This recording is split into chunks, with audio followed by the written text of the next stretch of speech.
dit que l'Organisation des Nations Unies est là pour ses intérêts aussi. Ou l'on peut dire pour les intérêts de certains États qui ont le droit de veto. On peut citer les États-Unis d'Amérique, la Russie, la Chine, la France ou le Royaume-Uni, Angleterre entre guillemets. La République démocratique du Congo doit se concentrer sur elle-même, doit mettre tout son espoir sur ses fils et ses filles.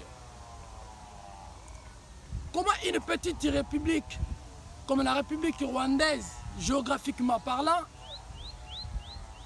une république qui a une superficie de 26 338 km². Mais la République démocratique du Congo a une superficie de 2 345 410 km².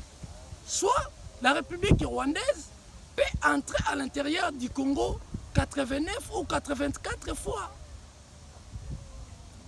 Pendant la guerre, la géographie aussi compte. Hormis la géographie, la démographie compte. C'est-à-dire, on peut nous attaquer à l'est, nous on se prépare à l'ouest. Moi je dirais, grâce à cet enseignement, la République démocratique du Congo doit se prendre en charge. Avant de passer, n'hésitez pas à liker, abonner, à partager, à commenter. Ce qui feront de nous des grandes personnes. Ça fera aussi en sorte que nous puissions continuer ce travail scientifique. La République démocratique du Congo en tant qu'un État souverain, un État libre, un État qui a eu son indépendance pacifiquement le 30 juin 1960, ne peut plus compter aux certaines communautés régionales telles que l'EAC, telles que la SADC, parce que ces organisations ne portent rien pour la République. Ces organisations ne sont pas bénéfiques pour la République. Donc c'est une nécessité pour nous, en tant que Congolais, que nous puissions réclamer, que nous puissions dire à nos dirigeants de mettre fin à certains accords qui ne sont pas bénéfiques pour la République. Si j'affirme que la République démocratique du Congo, c'est une république indépendante, elle a l'obligation de quitter ces organisations communautaires, régionales, parce que les principes de pacte en sut servanda n'est pas respecté. Le pacte en sut servanda, c'est tout simplement, les conventions doivent être respectées comme promises. Mais si l'EAC, la communauté des États d'Afrique de l'Est, mais si la SADC ou d'autres communautés, la CPGL, j'en passe, ou l'Organisation des Nations africaines, ne respectent pas les pactes en sut servanda, c'est une obligation pour la République démocratique du Congo de quitter ces organisations qui ne sont pas bénéfiques. Je disais tout simplement que la Deuxième Guerre mondiale a commis plus ou moins 60 à 70 000 personnes mortes grâce à la guerre.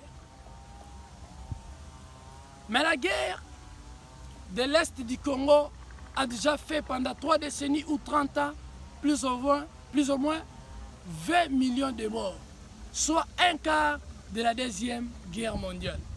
C'est assez pour les Congolais, c'est assez ces atrocités, c'est assez ces génocides, c'est assez ces carnages. Maintenant, c'est le moment de la révolte consciencieuse.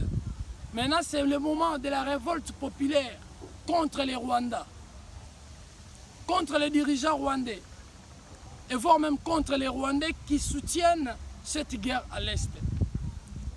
La République démocratique du Congo, un scandale mondial, un scandale géographique, ne peut plus continuer à pleurnicher. Nous avons tout, le cobalt, l'uranium, le lithium, l'aluminium et j'en passe. Grâce à l'aluminium, on peut faire les fils électriques. Grâce à l'aluminium, on peut faire la batterie électrique, je peux dire, certaines voitures électriques grâce à l'aluminium. Grâce à l'uranium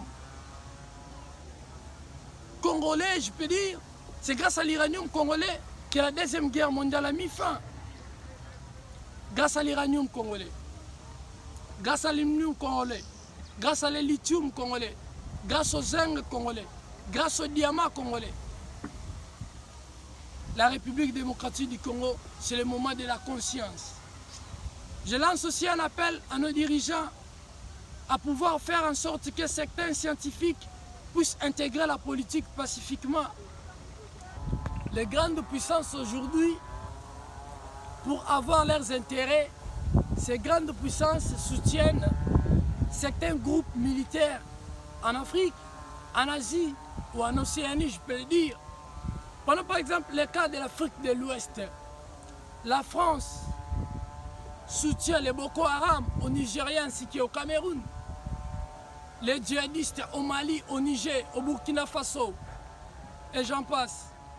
Si nous partons en Afrique du Nord, il y a certaines puissances qui financent les Al-Qaïda. Si nous partons en Afrique de l'Est, les El-Shebab, un groupe armé qui menace certains pays tels que la Somalie. Si nous venons ici en Afrique centrale, le cas du M23 et j'en passe, en Afrique australe, on ne peut plus citer. Ce sont ces puissances qui soutiennent ces groupes armés pour leurs intérêts. Car en relations internationales, il n'y a ni amis ni ennemis, il n'y a que les intérêts qui priment. Je dirais tout simplement, comme Mahatma Gandhi disait, le désarmement nucléaire, le désarmement mondial, c'est un acte de foi et de compassion.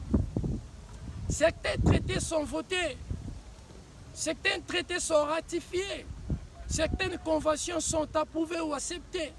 Mais pourquoi l'exécution est lente? Nous pouvons citer les traités de l'Afrique Pelindaba, signé en 1999, ratifié en 2009.